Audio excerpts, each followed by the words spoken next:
Doy gracias, Señor, por esta tarde. Gracias, Señor, por estar aquí con mis hermanos reunidos en paz y en armonía. Gracias porque estamos en total libertad al estar aquí reunidos.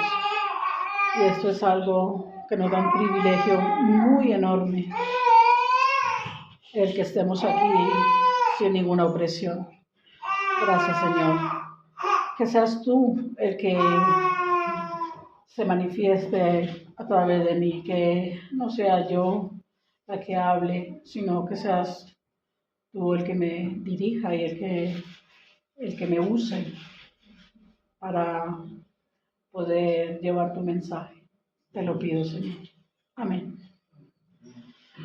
Bueno, hermanos, vamos a abrir nuestra Biblia en Mateo 5, en el Sermón del Monte. Hoy he titulado la prédica Perseguidos por nuestra fe.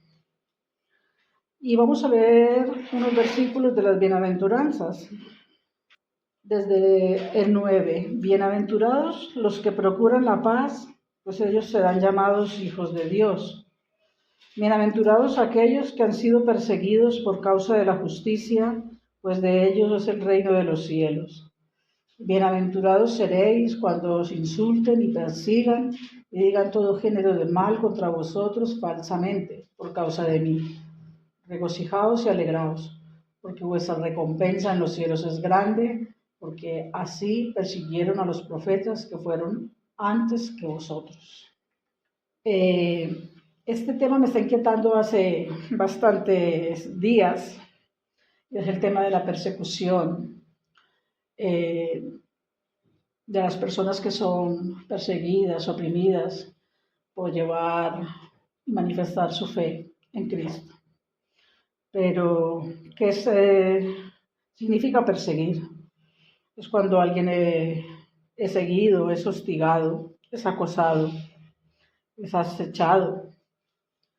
Esto es una acción, según la Real Academia de la Lengua, y según, si no me equivoco, y Antonio me puede corregir, según en griego se dice strong, persecución, o diognos. Y el comprender que se es perseguido a causa de profesar la fe, por causa del sufrimiento, de un sacrificio, nos ha llevado a muchos a comprender que es el coste normal por ser cristianos. Esto ha sido precisamente también una de las cosas que ha impulsado las grandes evangelizaciones de la Iglesia, debido a que muchos en la Iglesia primitiva han sido desplazados, han tenido que irse huyendo de sus tierras, pero Dios es inmensamente bueno, porque el lado positivo de esto ha sido que han ido llevando la palabra de Dios por todas partes y se han abierto muchas iglesias. Y así fue como han nacido las iglesias primitivas. De la persecución extrema, en el momento de la tortura, se puede llegar a quitar la vida a otra persona, y en la Biblia lo habla desde Génesis, con los hermanos Abel y Caín, ¿no? Porque desde ahí se ve que un hermano le tiene envidia al otro, porque Dios mira con buen ojo la ofrenda que le da al Señor, y este persigue a su hermano y lo mata. Desde ahí empezamos a ver la envidia, la persecución. Pero hay muchas formas de ser perseguidos. Se puede ser perseguido socialmente, se puede ser marginado. Y el mejor y más claro ejemplo y más bello ejemplo que tenemos es el martirio de nuestro Señor Jesucristo. En el Antiguo Testamento tenemos también el de Lot, un hombre justo Estaba angustiado por la vida inmunda de los malvados, pero lo persiguieron y querían destruir la puerta de su casa en Sodoma. Estaba Pedro y Juan también, en el libro de los Hechos, que fueron perseguidos, arrestados, fueron azotados. ¿Y por qué? Porque querían evangelizar y también sanaron. Y a los sacerdotes y a los fariseos, pues esto no les gustaba. Me daba la tarea de mirar cómo murieron los discípulos. Pedro murió crucificado al revés porque no se consideraba digno de morir como Jesús. Y Pablo murió decapitado. Pedro, Andrés y Felipe murieron crucificados. Bartolomé fue crucificado, pero antes fue despellejado vivo. Santiago el mayor y Tadeo murieron al filo de espada. Tomás y Mateo alanceados con lanzas, ¿no? Santiago el menor golpeado hasta morir. Matías lapideado. Simón cortado a la mitad. Juan parece que fue el único que tuvo una vida normal, una muerte normal sobre el año 100. Y el mayor ejemplo de persecución ha sido la vida y la muerte de nuestro Señor Jesucristo. Él fue perseguido sin descanso, él fue injuriado, estuvieron a punto de apedrearlo varias veces, tuvo que esconderse también, lo querían arrestar, pero como no era su hora, pues todavía él se cuidaba de ser llevado ante las autoridades. Terminó siendo torturado en una cruz. Y nosotros hoy pensamos en la crucifixión de nuestro Señor Jesucristo como la mayor prueba de amor que Dios nos ha dado, porque en la cruz se ha llevado nuestros pecados, nuestras enfermedades, nuestra pobreza, nuestras iniquidades.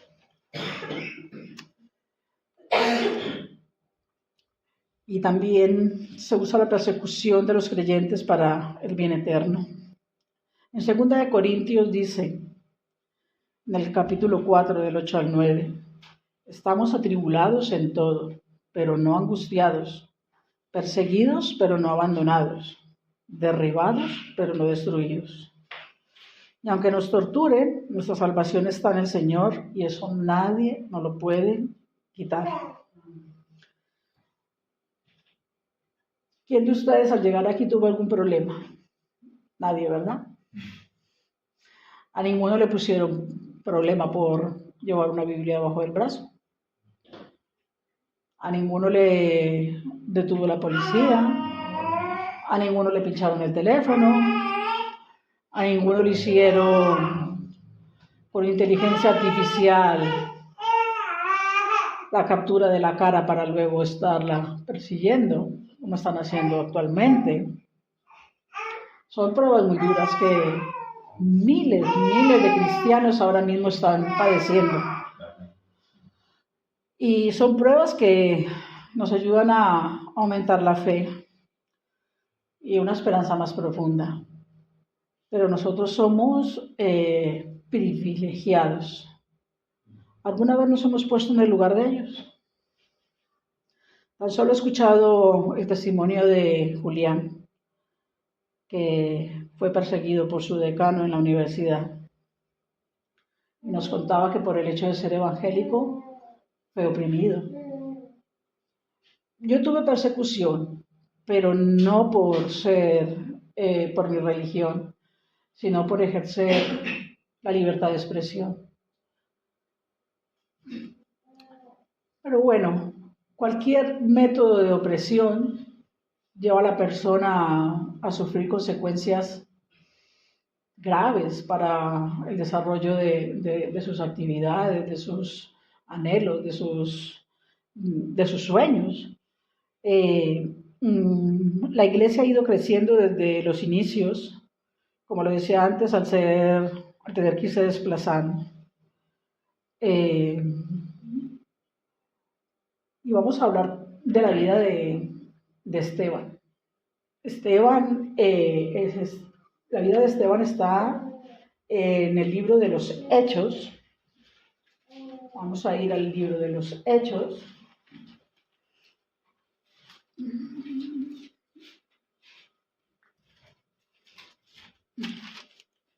En el capítulo 6, donde dice elección de 7 diáconos.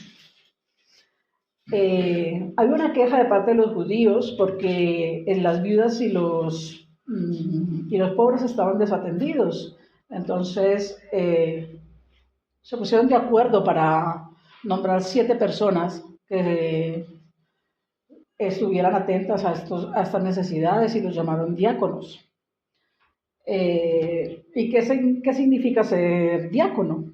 Diácono viene del griego diáconos o en latín diáconos y es ser servidor, ministro, puente entre la iglesia y la sociedad. Ellos se encargaban de enseñar, de predicar, de oficiar ceremonias, de cuidar a los pastores y tenían un llamado divino. Ellos exaltaban a Dios, fortalecían la iglesia y extendían su reino. Cualquiera no podía ser diácono tampoco, ¿no? Tenían que estar llenos del Espíritu Santo. Era lo más importante. En el versículo 4 dice, y nosotros nos entregaremos a la oración y el ministerio de la palabra.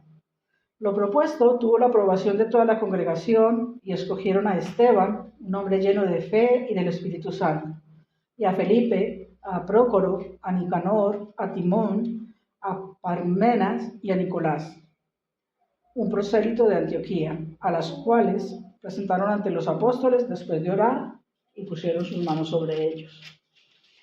Y la palabra de Dios crecía, y el número de los discípulos se multiplicaba en gran manera en Jerusalén, y muchos de los sacerdotes obedecían a la fe. Esteban fue una persona bastante peculiar. Estaba lleno de gracia y de poder. Hacía prodigios y señales entre el pueblo. Pero como siempre, esto levantó ampollas entre los sacerdotes. No gustó que estuviera haciendo estas cosas, aparte de servir, y pagaron a algunos falsos testigos para que dijera que estaba blasfemando en contra de Moisés, en contra de la ley, en contra de Dios. Esteban se defiende y da un discurso vehemente, ¿no? Donde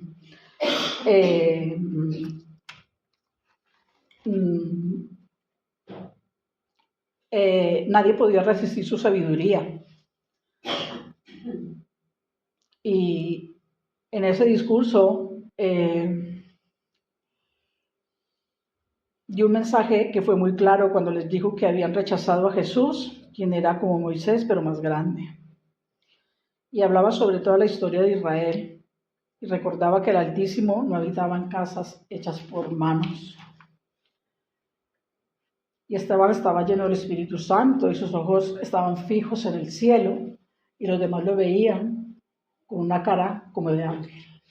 Era tal su llenura que los demás veían ese resplandor en su rostro. En Hechos 9, en el martirio de Esteban, en Hechos 7, 54, al oír esto se sintieron profundamente ofendidos y crujían los dientes contra él. Pero Esteban, lleno del Espíritu Santo, fijó los ojos en el cielo, vio la gloria de Dios y a Jesús de pie a la diestra de Dios, y dijo, he aquí, veo los cielos abiertos, el Hijo del Hombre de pie a la diestra de Dios. Y entonces ellos gritaron a gran voz y tapándose los oídos, arremetieron a una contra él. Y echándolo fuera de la ciudad, comenzaron a apedrearle. Y los testigos pusieron sus mantos a los pies de un joven llamado Saulo. Y mientras apedreaban a Esteban, él invocaba al Señor y decía, Señor Jesús, recibe mi espíritu. Y cayendo de rodillas, clamó en alta voz, Señor, no le tomes en cuenta este pecado. Habiendo dicho esto, durmió.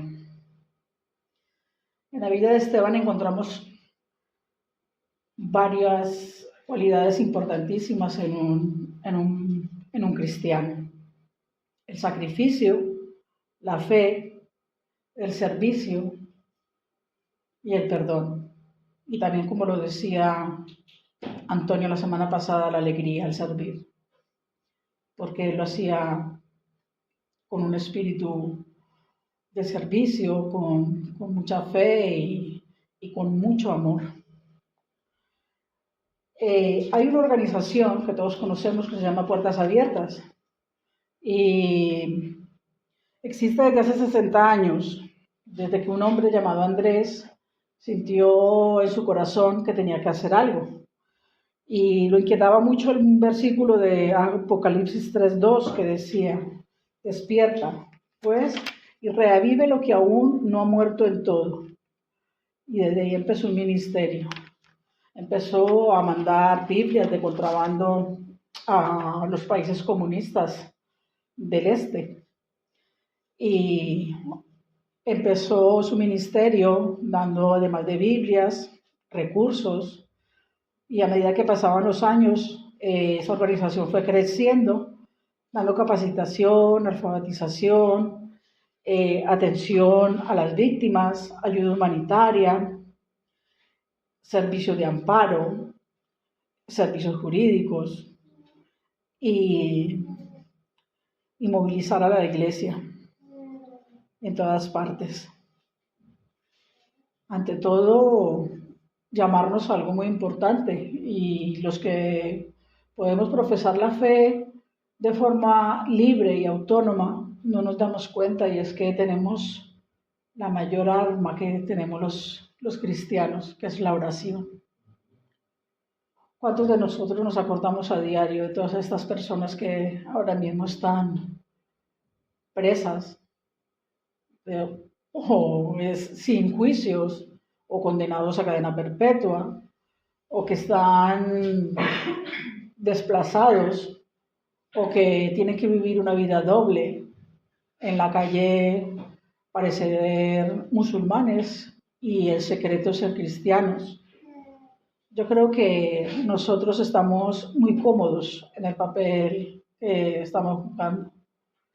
Y a veces yo, por lo menos personalmente, siento que no merezco tanta facilidad, cuando sé que hay tantos hermanos que lo están pasando tan mal.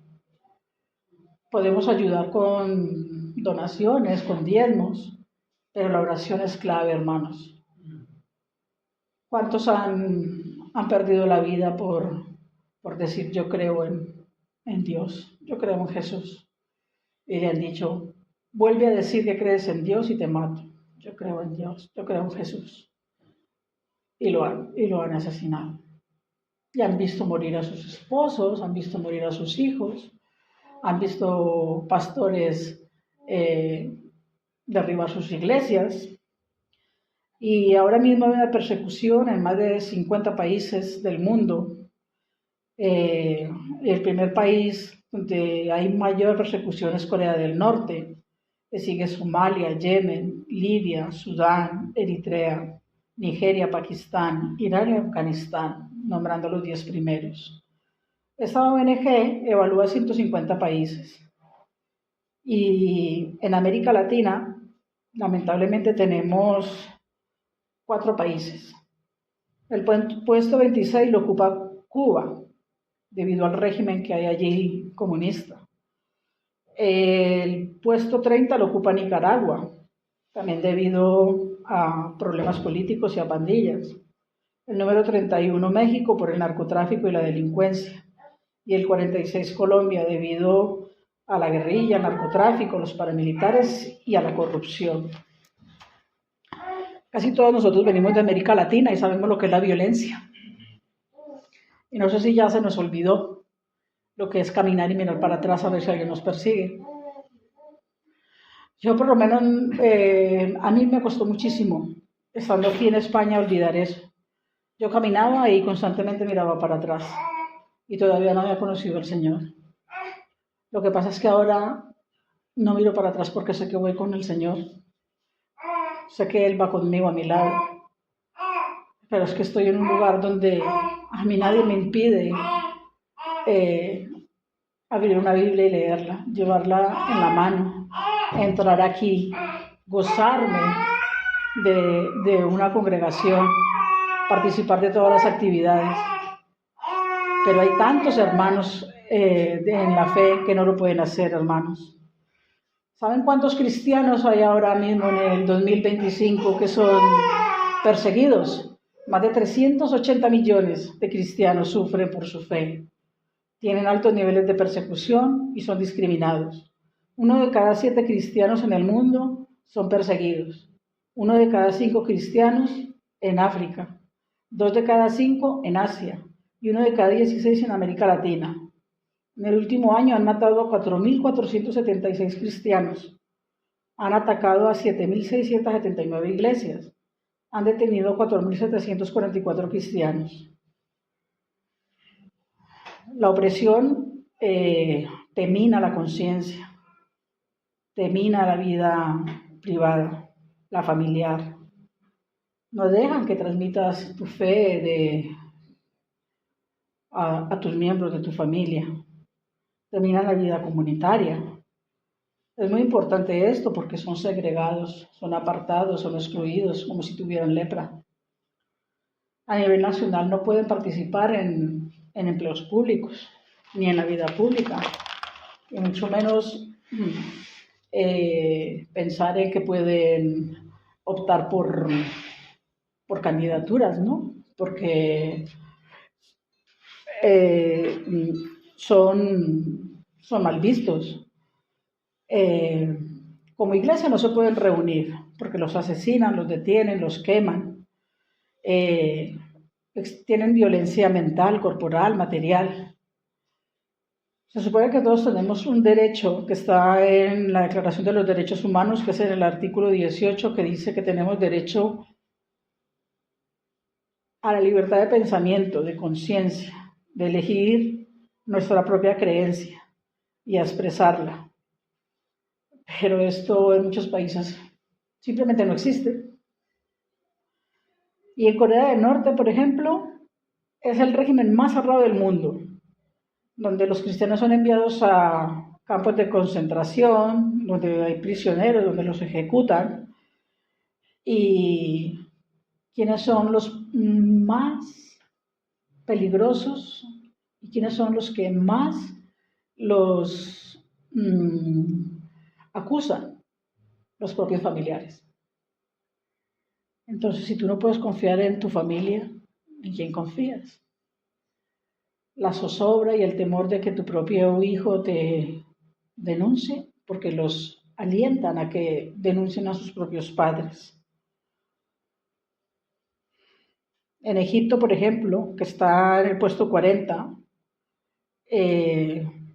no hay derecho a expresar la propia creencia. En Uzbekistán existe solo para iglesias registradas, pero son controladas y tienen muchas restricciones. Se supone que tenemos derecho a cambiar de religión, pero en Oriente Próximo, un musulmán que se convierte a cristiano es considerado traidor y es una vergüenza para la familia. En Argelia queda una iglesia en pie, porque las leyes contra la conversión han minado todas estas iglesias, las han ido cerrando. Y en la India son golpeados por las autoridades y expulsados de los pueblos. La libertad de pensamiento y de conciencia y de religión incluye la libertad de cambiar de religión y de creencia. Y esto se supone que lo podemos hacer tanto pública como privadamente, pero no es posible para los cristianos. En los países islámicos se hace a la fuerza, porque todos tienen que tener, todos deben llevar el Islam, porque es la religión estatal. Hay un nacionalismo religioso donde prima una religión que, aunque no sea el Islam puede ser el hinduismo, puede ser el budismo, puede ser el judaísmo, y los cristianos son minoría. Podría haber opresión tribal, donde los clanes son una familia, ejerce influencia continua contra los valores ancestrales o sistemas de valores tradicionales. Hay hostilidad etnorreligiosa. Un grupo étnico somete a otro porque se enfrentan y hacen limpieza religiosa, eliminándolos.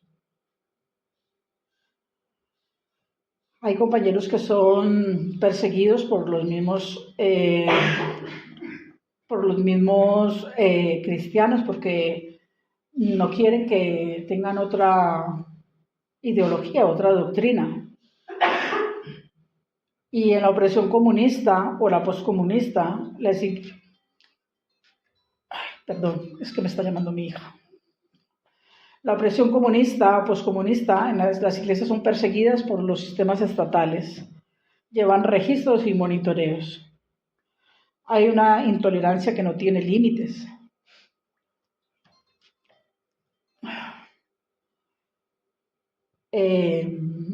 Hay corrupción, hay crimen, hay impunidad, hay anarquía, corrupción. Son amenazados, son golpeados, son forzados a casarse, muchas mujeres. Las mujeres y las niñas sufren mucho porque sufren violencia sexual, las obligan a casarse o las encarcelan en sus propias casas. Y esto lo hace principalmente la propia familia. Lo bonito de todo esto es que la mayoría de los cristianos no abandonan su fe. Siguen creyendo en Cristo, no renuncian a Jesús, y aunque sea en lo más profundo de su intimidad, siguen proclamando a nuestro Señor como el único Dios y Señor. Son muy valientes. Yo creo que no tendría la valentía de estas personas. A mí me impacta mucho, he leído muchos testimonios, escuchándolos cómo se mantienen firmes en la fe. Y nosotros cómo podemos ayudarlos, cómo podemos tenderles una mano, pues ahora orando, fortaleciéndolos allí donde estén, porque están pagando un precio muy alto. En el 2024 eran 365 millones los cristianos perseguidos y este año son 380, lo que equivale a una población de 8 Españas. No sé yo qué haría si no pudiera tener la posibilidad de leer mi Biblia, porque muchos se tienen que aprender de memoria los capítulos, los versículos, porque no pueden. Allí en China las personas son de 3 categorías, ¿no? La primera es el núcleo, el segundo es el vacilante y la tercera son los hostiles. Y los cristianos son los hostiles. Son los descendientes de las familias cristianas que no profesan, ni siquiera los que no profesan la fe se ven perjudicados, solo por descender de familias cristianas. Yo quisiera que todos fuéramos conscientes de que en algún momento podemos ser oprimidos, pero también podemos ser un opresor, como lo fue Saulo. Y en Hechos 8 dice: Saulo persigue a la iglesia. En aquel día se desató una gran persecución en contra de la iglesia en Jerusalén, y todos fueron esparcidos por las regiones de Judea y Samaria, excepto los apóstoles. Y algunos hombres piadosos sepultaron a Esteban y oraron a gran voz por él. Pero Saulo hacía estragos en la iglesia, entrando de casa en casa y arrastrando a hombres y mujeres, los echaba en la cárcel. Así que los que habían sido esparcidos iban predicando la palabra. Felipe, descendiendo a la ciudad de Samaria, les predicaba a Cristo, y las multitudes unánimes prestaban atención a lo que Felipe decía, al oír y ver señales que hacía, porque de muchos que tenían espíritus inmundos, estos salían de ellos gritando a gran voz, y muchos que habían sido paralíticos y cojos eran sanados. Y había un gran regocijo en aquella ciudad. Luego conocemos que Saulo se convirtió, que mientras iba caminando, el Señor le habló y le dijo, ¿por qué me persigues? Y le dijo, vete a tal parte, que yo te doy instrucciones. Y luego manda a Ananías para que le cure su ceguera. Pero Ananías tenía miedo, porque sabía cuál era la fama que tenía Saulo. Pero al llegar allí, Ananías cura a Saulo y le caen las escamas de los ojos. Yo hago como un paralelo de estas escamas de los ojos con todas esas mentiras que nos hemos creído nosotros o esas cosas que nos han vendido muchos y que a lo mejor también podemos llegar a ser perseguidores de otras personas cuando atacamos con lo más peligroso que tiene un ser humano, que es la lengua. Somos perseguidores, blasfemamos, estamos diciendo mentiras. Hay veces que no nos consta nada y es más rápida la lengua que cualquier otra cosa. Y de esto no se salva nadie. Aunque no nos están persiguiendo ni la policía, ni el Estado, ni nuestra familia, ni nada de esto, también podemos nosotros estar haciéndole opresión a algún hermano. Y en esto tenemos que hacer conciencia.